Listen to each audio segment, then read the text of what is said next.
So this lesson's kind of a weird one because we're just going to be reviewing systems that I'm going to use the phrase we learned before, but we're going to step it up quite a bit on the difficulty level, and I'm also going to introduce you to some types of systems that maybe you haven't seen before in algebra. So this is a good review for PreCalc, but also for the SAT test. So our first method for solving a two-variable linear equation, a system of equations, would be to graph. So I'm going to skip around a little bit in this notes packet. I'm going to basically choose like the most difficult questions. So let's look at number 2. It's the more difficult of the two that are listed here on our page. So if we're going to be graphing two lines, you have two choices. They are currently in standard form. You can graph them in standard form by finding the x and y intercepts, or if you need a little more accurate way to graph, you can rewrite them in slope-intercept form. So since I graph really poorly on a good day, I'm going to go ahead and rewrite these in slope-intercept form by solving for the y value. So first thing I would do is subtract the x over. I'm going to write the x first though. And then I would divide everything by a -1, which would give me y equals x minus 4. So I'm going to graph that line. This one's significantly easier to isolate. You just subtract the 9x over.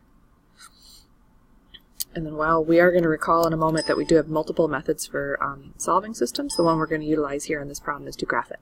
So the first line I'm going to graph is x minus 4. We're going to start at -4 on the y-axis. And then a slope of up 1, right 1. And because I don't graph real well, I actually don't go through and create the lines. I just kind of keep plotting until I can see that they're going to intersect. So I'm going to do this similar process for -9x plus 6. I'm going to graph starting at 6 on the y-axis, and then a slope of down 9, right 1, and then boom, there you go. That's the point at which they would have intersected. Now normally if I was doing this on paper, I would have actually graphed the line. My final step is to write my answer as an ordered pair, and this is the ordered pair 1, -3. So the x value for that system is x equals 1, the y value is -3. Generally we write them in ordered pair notation. Moving along. Alright, I need to, there we go, get out of the way.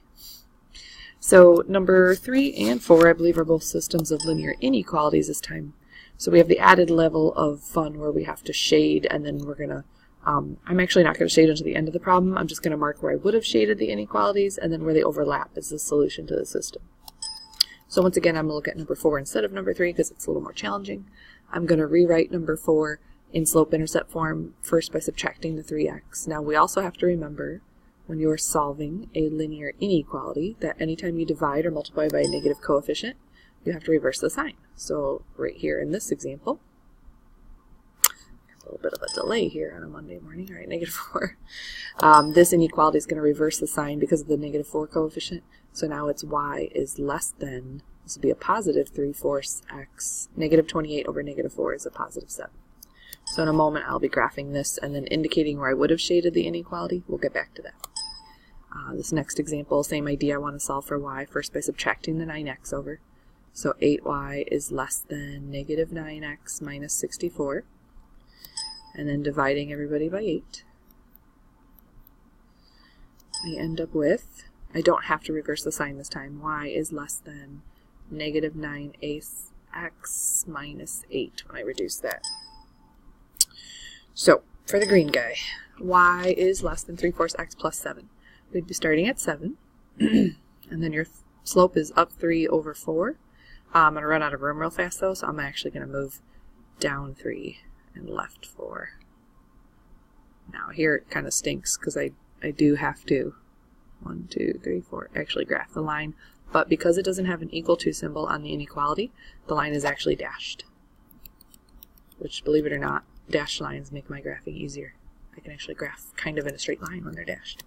Now the last thing I'm going to do is I'm not actually going to shade, I'm just going to indicate where I would have shaded. I would have shaded everything less than this line, so you can either test a point to see which side of the half plane is less than the line, but usually people can tell less than means below the line, and that would be down on this side.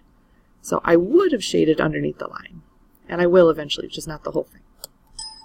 Right, the next line is less than -9x minus 8, so starting at -8.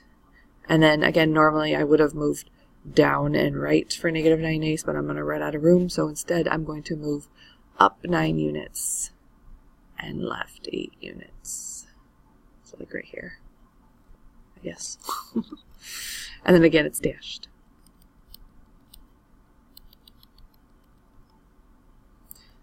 So I was supposed to shade below this line, so that would have been down this way, huh? So if you kind of squint your eyes, you can see that they would have overlapped in this little region over here. And that's the part that we're actually shading. And obviously you can't shade the entire system solution because it's infinite, but it's an unbounded area. But you can tell from, you know, kind of the way it looks where you would have shaded. So if you were plugging in points to test, you would have ended up with the same solution. Do not panic. All right, the next concept we have to review is how to solve a linear system in two variables by substitution. So I'm going to pick the most exciting one, which I think is number 7. So substitution is where you put one function inside of the other function because you're going to solve for one of the variables. So I notice in the second equation, this y would be super easy to isolate. So if we rearrange that equation to say y equals, by subtracting the 2x over, I get negative 2x minus 8. So what that means for me is that anytime I see a y in the other equation, I could replace it with negative 2x minus 8. For instance, right there. So I'm going to rewrite this top equation, negative 4x minus 2, but instead of y, I'm going to plug in that substitution formula of negative 2x minus 8. And then I'm going to solve very carefully because these are easy to mess up. So the negative 4x is just what it is, but we're going to distribute careful a negative 2 into here.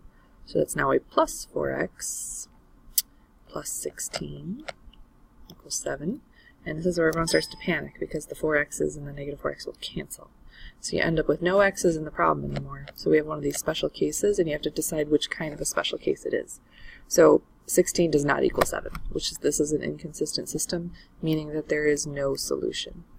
If we were to graph these lines, you would see that they are parallel, and they do not intersect, and therefore there's no solution. If there was an x value that I could find, like x equals 2 for instance, then I would go back and plug it into here to figure out what the y value was.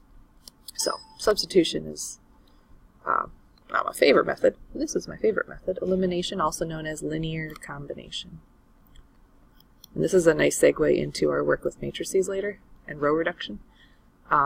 Linear combinations is what we're going to come up with. So the idea is if you were to add the system together the way it looks, if anything cancels out, then you're in business. So as I look through my system, I noticed like 4x and 12x would not cancel, same with the y's. So what we're going to do is we're going to multiply at least one equation, possibly both, by some coefficients and create linear combinations of the originals, and therefore they will cancel each other out. So your decision is, would you rather cancel out or eliminate the x's or the y's? And in this case, it really doesn't matter. There's benefits to both. Like for instance, here I notice the x's are, the combination, least common multiple would be a 12. So this already is a 12, and it would just take me like one step to change this guy to a negative 12. But the bonus or the benefit to canceling the y's out are that they already have opposite signs, and if you don't like to mess with negatives, then that would be a good choice. I'm going to go ahead and eliminate the x's though. So if this is a positive 12, I need this guy to be a negative 12 to cancel them out. So I would have to multiply that x by a negative 3, which as long as I multiply everything in the equation by negative 3 and create a linear combination of the original, I'm fine. So this problem becomes negative 12x plus 21y equals 26 times 3, 18, 68. All right, negative 68. I don't have a calculator clearly today. The bottom equation has not changed though, so it's the original line. And then typically these come up pretty nice integer answers, so if you get something weird, then we might have messed up. So let's see what happens. Let's see, that's a 25y. Speaking of which, oh man, what did I do? 18, that's a 78. It's beautiful that I can not multiply today. 78, there we go. So now when I add these together, I get negative 50, and then dividing both sides by 25, you get y equals negative 2. So we're not done with the system solution because all I have right now is the y value. So you go back to your favorite equation. It doesn't matter which one. I like the top one better. It's a little smaller numbers, I guess. And then if I know y is negative 2, I'm going to use that fact. So 4x minus 7 instead of y, we're going to say times negative 2 equals 26.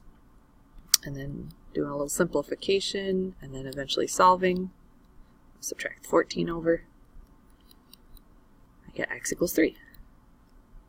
So when you find a solution, to a system where there is one unique solution, you have to make sure you find both x and y parts. I'm sure you remember that from systems back in algebra.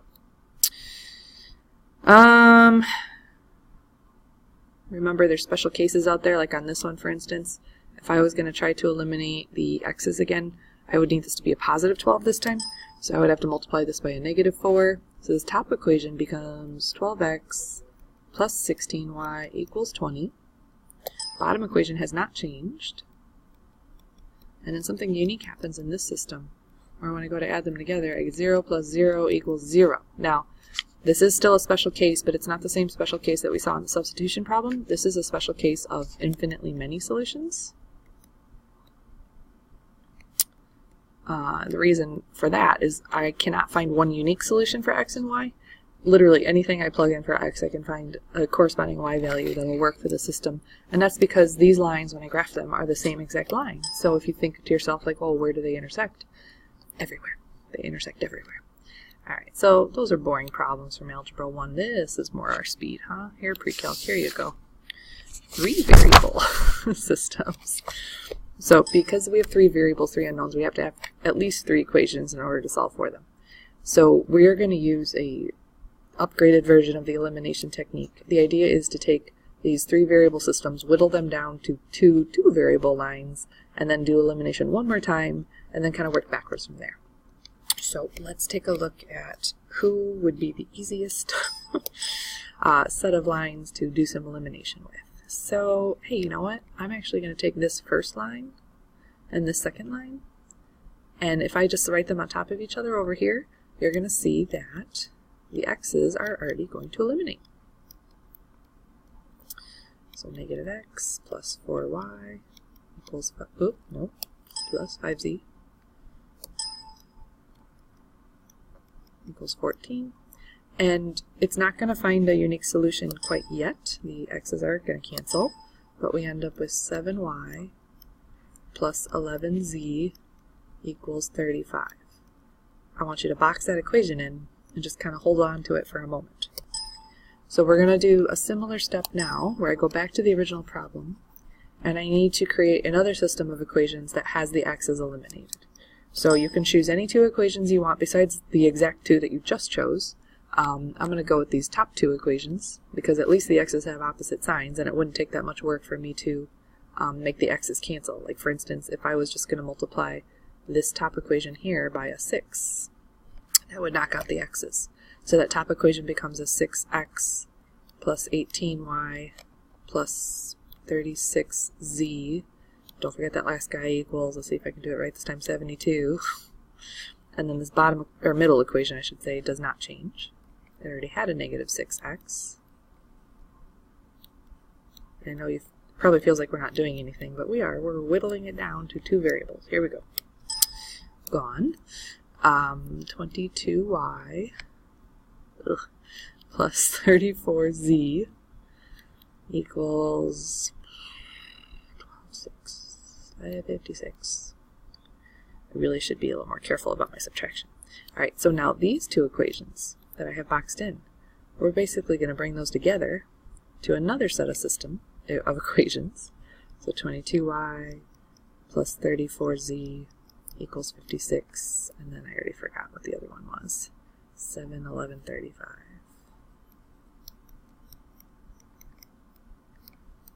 And what we're going to have to do is do elimination one more time to knock out one of the variables. Now, a bit of bad news. These aren't real pretty, and we're going to have to multiply each equation by something. So, easiest way to do, if you can't find the least common multiple, you can always just multiply them by each other and just make one of them negative. So like if I multiply this top equation by a 7 and this bottom equation by a negative 22, that should be fine. I'll pause for a moment while I grab a calculator, because I think my mental math days are over for this morning. Alright, so let's see here. I could have done that first part by myself. The system becomes 154y plus, can't even type right today, 238z, I'm just multiplying this top equation right now, equals 7 times 56, 392. Lovely. I did peek at the key. The answer is supposed to come out nice, so let's find out. Now if I multiply this bottom equation here by negative 22, I get negative 154y. 242, negative 242, z. And then 22 times negative 35 is negative 770. This doesn't feel right. Well, guess we're about to find out. 22, 35, alright. Here we go. These cancel.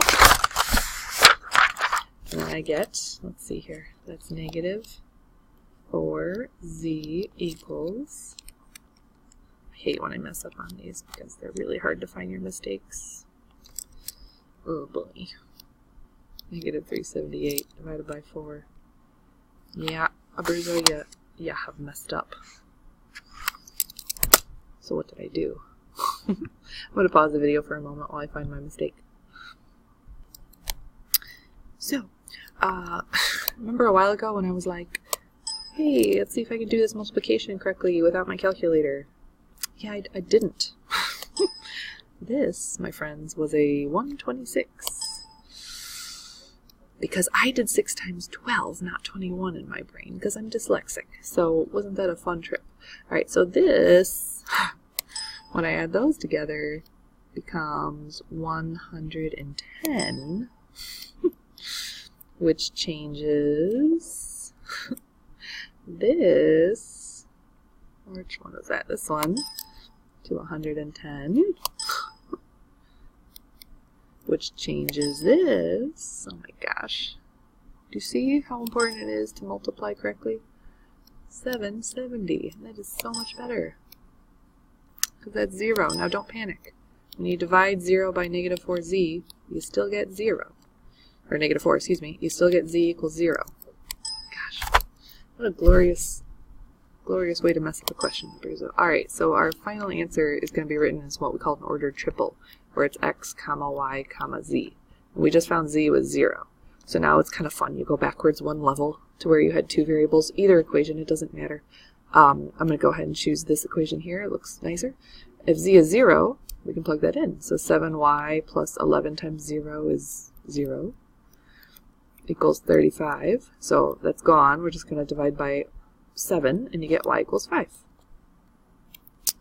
X, y, z. Just have to go back and find x now, all the way to the beginning of the problem. You can use any equation you like, whichever one's your favorite. I'm going to go with this top equation, because there's no negatives in sight. Let's see if I can do this without messing up. Alright, so x plus 3 times y, which we just found out y was 5, right? So that's plus 15, plus 6 times 0, so that's 0, equals 21. Subtracting 15 from both sides, and you get x equals 6.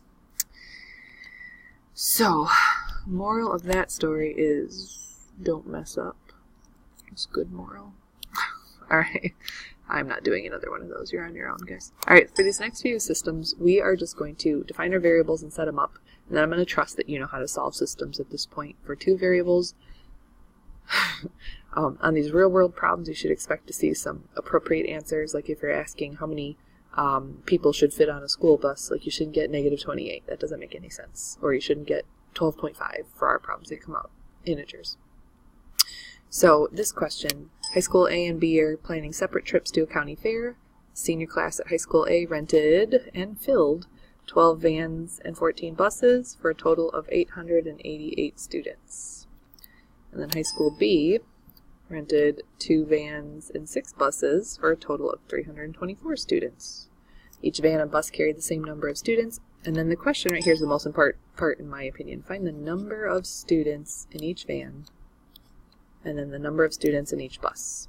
So when I go to choose my variables, you can choose whatever you want, but you know, if you're boring like me, you're going to choose x and y. And x has to represent, don't just say like van, bus, students, you have to be really specific. X represents the number of students in one van, because that's the unknown thing in the problem. And then y represents the number of students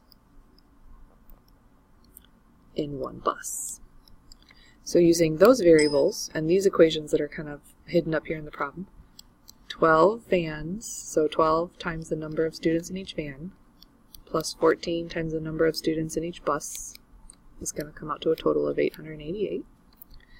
And then 2 vans with 6 buses for a total of 324. Now, in your homework, I'm going to ask you to go ahead and solve this system, so you probably would have multiplied this bottom equation by -6, so you can knock out the x's. I'll leave that fun for you. Alright, these are probably unusual to you guys. You probably haven't done a lot of these. And the basis for this question is going to be distance equals rate times time. That is a formula we're going to come back to quite a bit. So, the boat traveled 252 miles downstream and back.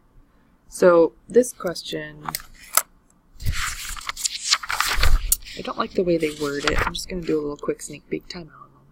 I was curious whether they meant the 252 miles was like a one-way trip or like a combined miles, but it turns out the 252 miles downstream and back means the boat went 252 miles downstream and then turned around and came exactly 252 miles back. So same path.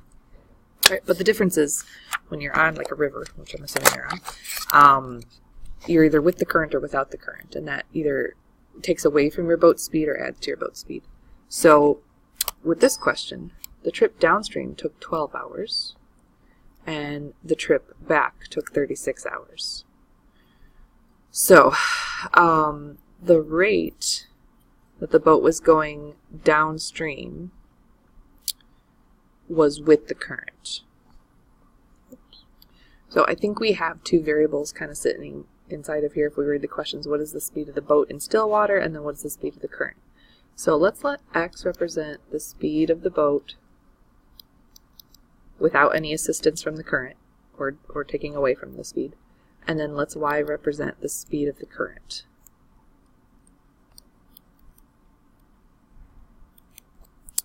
So downstream, your boat's speed is being added to the current speed.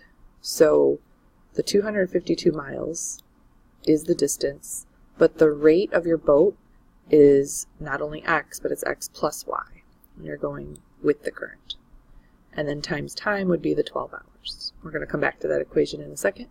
And then on the way back upstream, still 252 miles, but this time the speed of your boat is going to be subtracted by the current. It's going to slow your boat down. So we do have a two-variable system here, and if we kind of distribute the time, make these both 12s, make these both 36s, I think we have a pretty nice system of equations that we're going to be able to solve. So 252 equals 12x plus 12y, and 252 equals 36x minus 36y. So I'm not going to finish solving this one for the sake of time because I have kids coming in a little bit, but I would multiply this equation by a 3, so that way these y's will knock out, and then you're going to be able to solve for the speed of the boat, and then go back to your favorite equation, either one, and go backwards and find the speed of the current.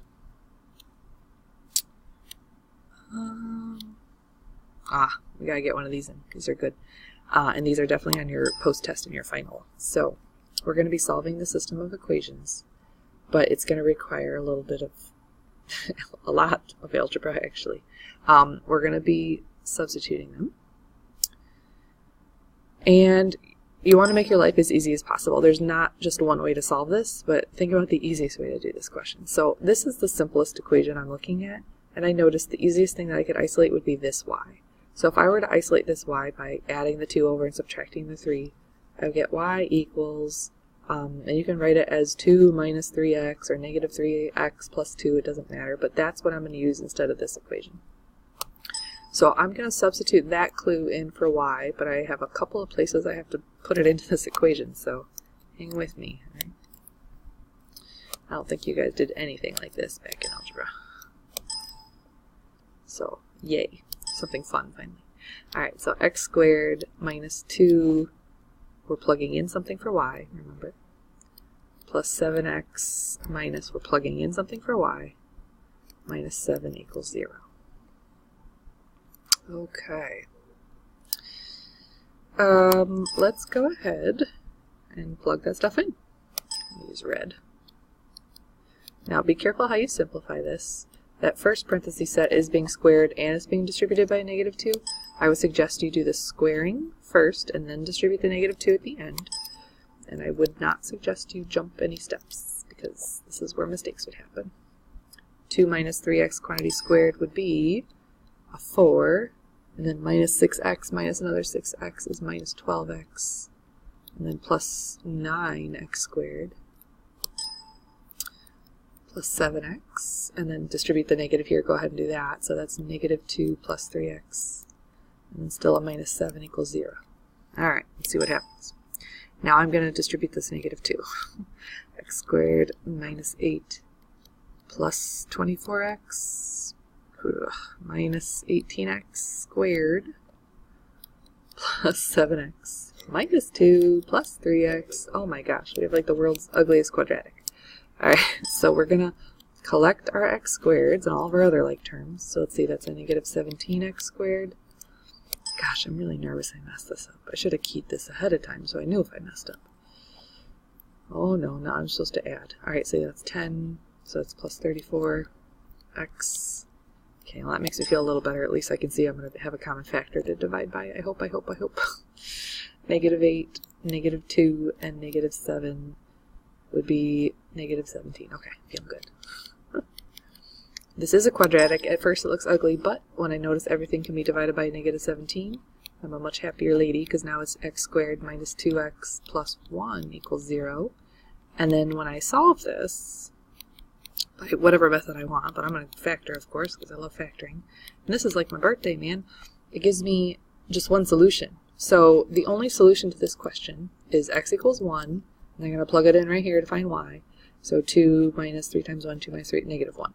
Now, let's say I chose poorly. I should have, actually, you know what, let's go ahead and do the other question, because what happens is when you get 2 solutions for your quadratic at this step, you actually have 2 ordered pairs that are possible solutions. So, let's see what happens. I'm going to solve for this y. So I'm going to subtract the 2x, and then I'm going to divide by -1. So this equation becomes y equals 2x minus 2. Alright, that is what we're going to plug in for all the y's. And it's a little easier this time because I don't have any distribution right here. So this is more comparable to the ones that I'm going to give you on your big final exam. Alright, so 4x squared plus y squared plus 38x minus 3 times y minus 42 equals 0. Okay. So 2x minus 2 here and here. And I think we can handle squaring this. Let's see here. That's 4x squared minus 4 minus 8x plus 4. And then plus 38x. Now be careful here with the -3. That's a minus 6x plus 6 minus 42 equals 0. Ugh. Okay. Collect your quadratics. Okay, I guess those are the only ones. So 8x squared seems odd, doesn't it? -8x plus 38x minus 6x is, let's see, 30 plus 24x. And then plus 4 plus 6 minus 42. That's 10 minus 42, so minus 32 equals 0. So now we have a quadratic that we can divide everybody by an 8. Make our lives a little easier. So x squared plus 3x minus 4 equals 0. And when I factor this quadratic, x plus 4 times x minus 1 are my factors, but then my solutions for x are -4 and 1. Now this is what I'm talking about. So we're going to have multiple solutions. So because I have 2 different possible values for x, -4 and 1, I have to consider them both solutions. So going back here, if x equals -4, 2 times -4, -8 minus 2 is -10. But if x is 1, 2 times 1 minus 2 is 0. So when they say like, oh, well, which one's correct? They're both correct. So that's exciting. Nice review of systems plus a little extra there. Have fun.